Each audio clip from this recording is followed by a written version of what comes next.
assistance of Amber's father Varag, the team defeated the Frost Twin Virago and they are now making their way to the Dragonlands.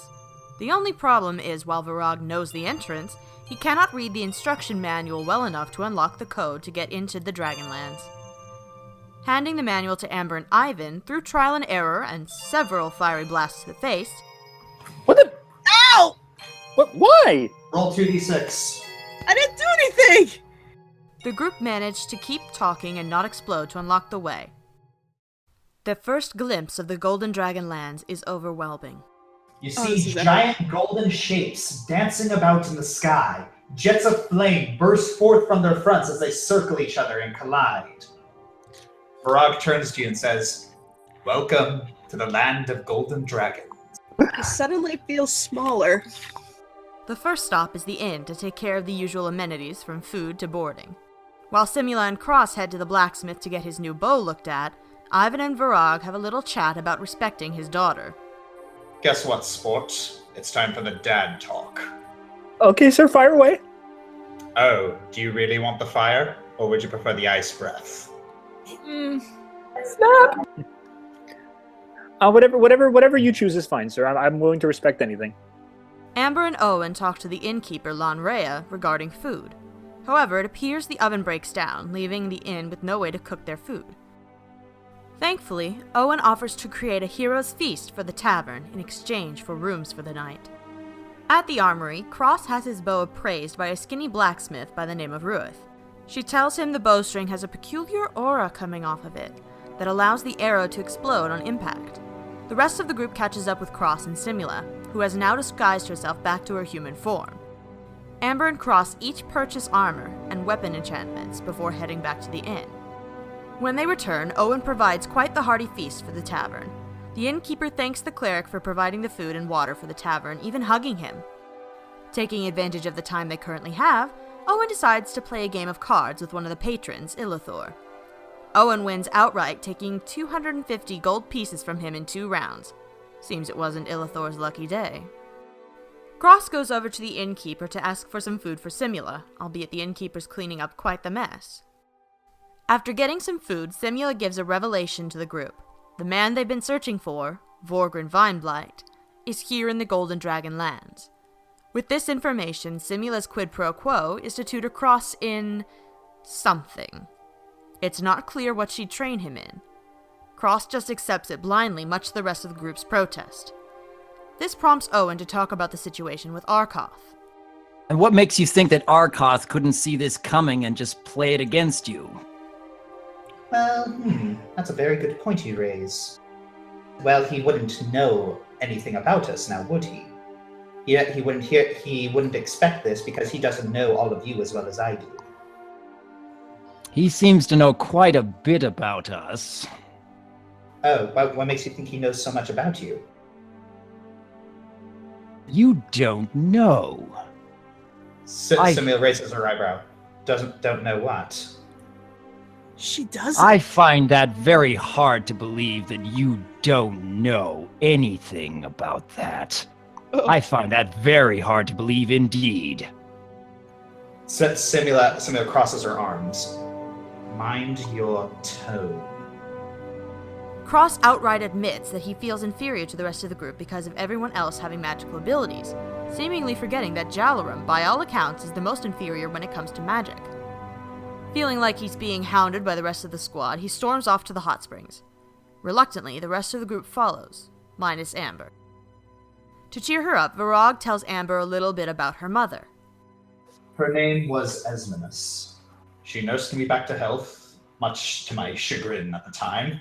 It's a matter of pride to not be saved, so I was less than a cooperative patient. I try not to struggle too hard. Several times I actually tried to fight her off and make my own way as soon as I gained a little more strength than the last time, but she has been and always has been stronger than I.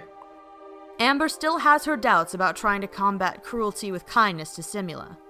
Varag puts it thusly. And one day, during our little sessions, I just vented everything I felt. The loss of my horde, the betrayal of my kin, and she just listened. listened and hung on to every word I said, like I was the most important drake in the world. Eventually, I began to feel safe with her. One thing led to another, and we fell in love. Unknowingly, when the group reaches the hot springs, they appear to have interrupted a wedding between a red and a gold dragon, Vizikra and Ralkatov, respectively.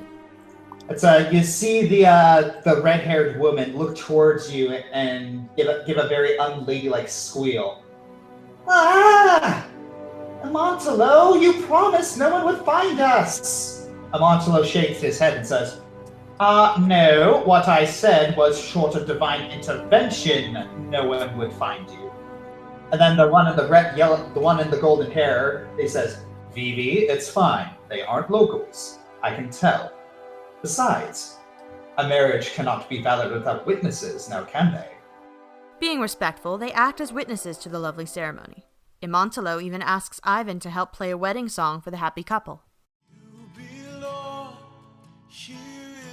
You notice that Valkatov and Vizikra are now slowly dancing together on the rock. I heard an actual sniffle. Is someone actually crying? Oh no, I think Finn's just in character.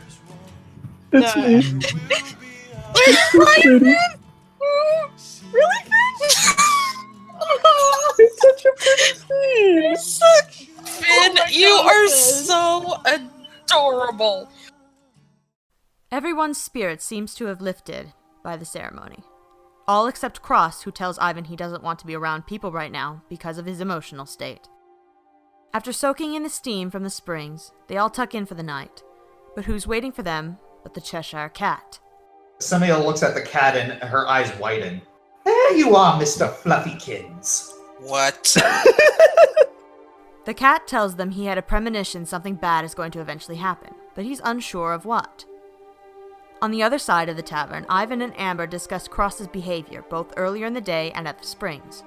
Amber still feels hurt by the words he said. He seems a lot more cooled down now that we had our talk, but he does want to spend a little time alone, which I understand. probably for the best. Yeah. I don't know if I can look at him the same way again.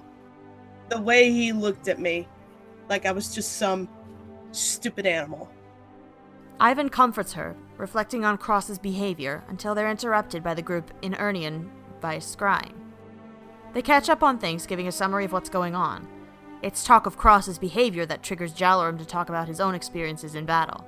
He says to Amber to use his words to help Cross. Upon Jalorim's request to check up on Simula, Ivan and Amber notice Cross took Simula's tutoring deal, as Jalen is now 10 times larger. The group is, naturally, furious he took the deal without discussing it. Owen, specifically, leaves an ominous message as Cross goes to bed. Before everybody goes to sleep, I can say one thing. Sweet dreams.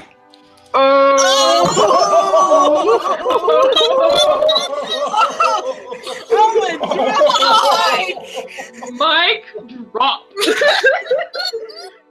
The next morning, the group awakens to the news that Red and Gold Dragons are going to war.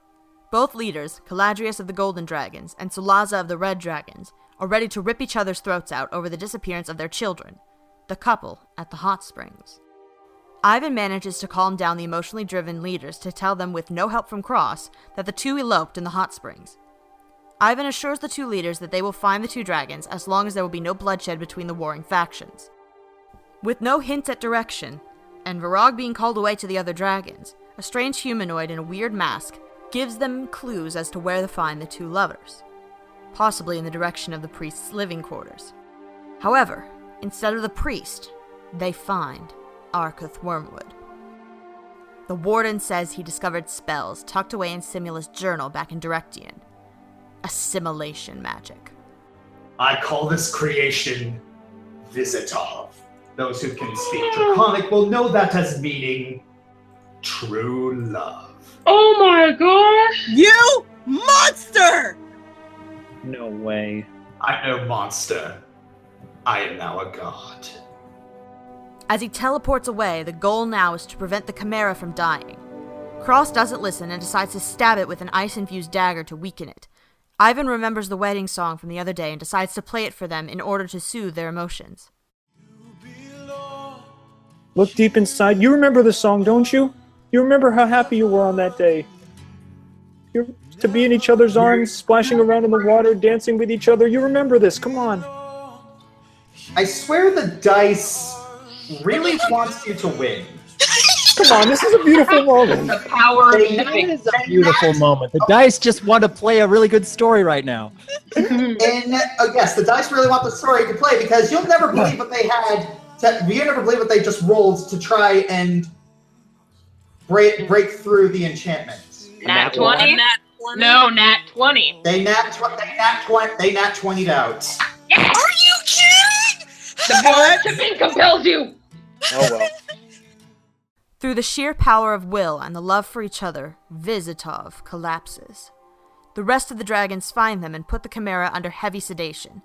Simula tells the leaders she has the spell to reverse the damage back in Directian. The dragons, on hearing this news, join the coalition. The question now on everyone's mind, where do we go from here?